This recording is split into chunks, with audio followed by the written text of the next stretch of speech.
Hi, I'm Jeff Cialetti, Editor-in-Chief of Craft Spirits Magazine, and welcome to this edition of Craft Spirits TV.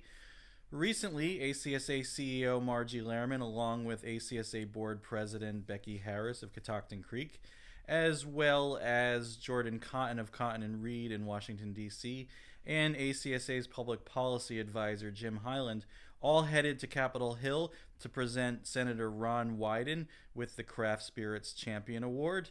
And here's a quick look at that presentation. I'm Margie Lehrman. I am the CEO of the American Craft Spirits Association, and we are here today with Becky Harris from Catoctin Creek, and also Jordan Cotton from Cotton and Reed, a distillery here in DC.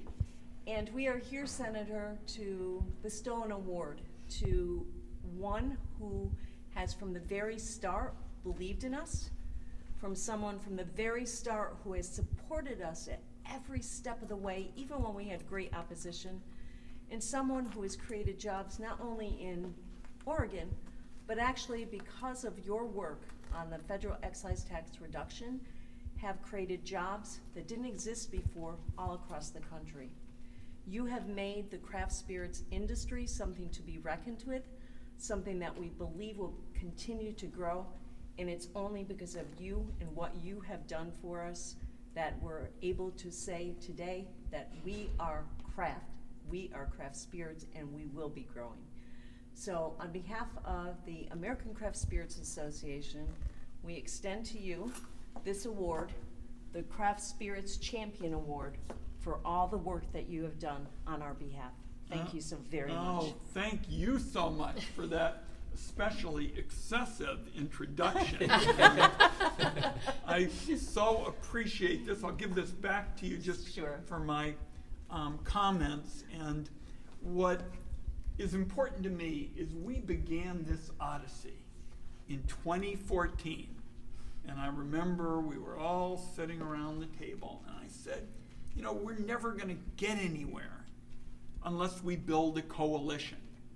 And that's what we set out to do. And Chris Arneson's here. He's part of that original coalition. We had distillers and brewers and vintners and cider makers. And we all said these laws, both on the regulation side and on the tax side, are almost from the dark ages. They don't go back to prohibition, but sometimes it felt like they almost did. And so what we set about to do was modernize the rules on both taxes and regulation.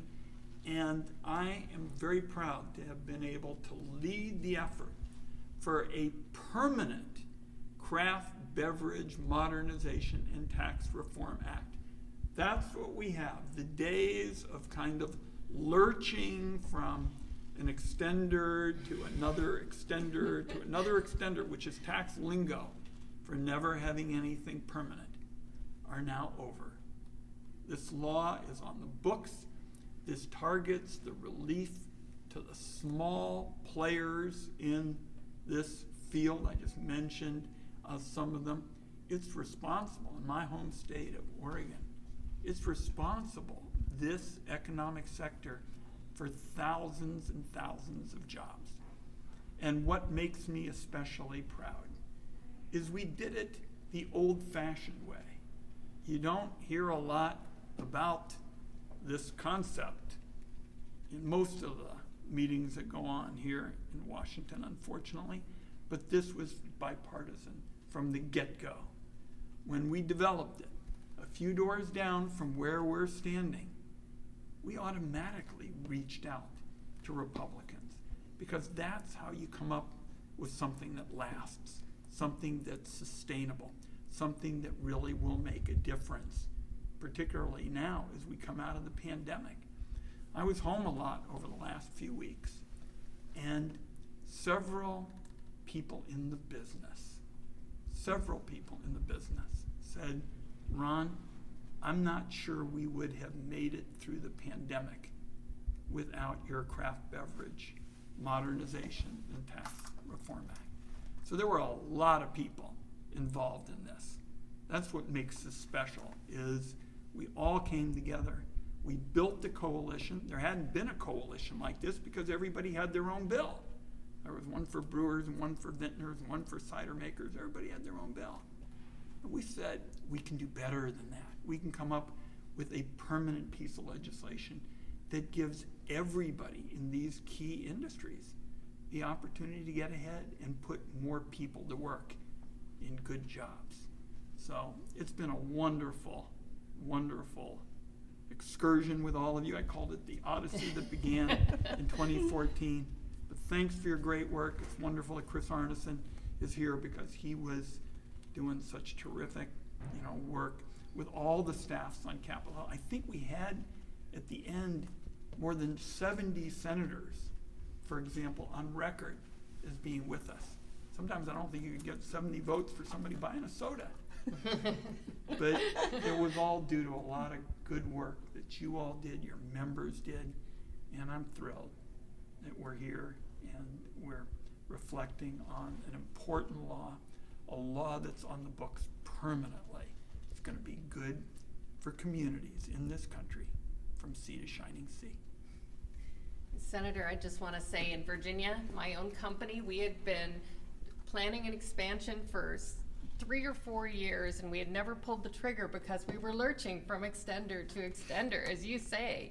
And the ability to make almost $1 million in plant improvements, 2020, we finally went ahead and spent that money, and we're going to grow. And thank you. It's really because of the work you've helped us bring together people and build this. Wonderful news. Wonderful news. All right, so I'm just going to make sort of a motion that is not one of these real binding kind of things in like a committee or something, but I'm just going to say our discussion and our work together on these key issues we'll put in the to be continued category. Okay. I'd love to All hear right. that. To be Okay. continued. Thanks so much. Thank you, Take good Senator. care. Really appreciate it. Thank you. Thank you. All right. Thank you, Good. Senator. And I'm taking this. Yes, please. This is pretty cool. Thanks for watching, and happy holidays and happy New Year to everyone. Hope to see you next time on Craft Spirits TV.